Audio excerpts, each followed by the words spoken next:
Mommy, hoy, huwag ka magpapuyat. Palakihan kayo ni Ann Curtis ng eye bags. May eye bags ba ako? Isabel Daza looks, acts, and talks like tuod. I don't know what tuod is, so it's not offensive to me. Napakapangit mo, mukhang bakla. Payata. Yeah, I had my surgery done in Thailand, you know. Ang pangit na ni Gerald Anderson. Mukha na siyang gorilla. Hashtag rated K. It's not that I hate Ann Curtis, but her concert is something I can never tolerate as an artist and a Filipino. Wow!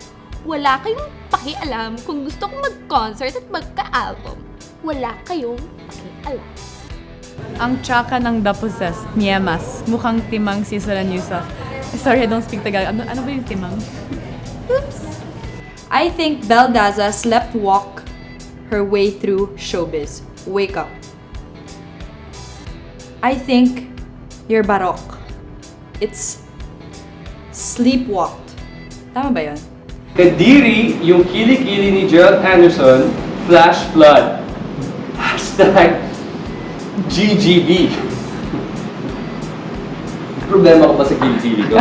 Ha? Ang pangit ng fingers ni Solan Yusuf. Ay, agree ako dyan. Chorizo. Bakit ang baduy ni Ann Curtis minsan?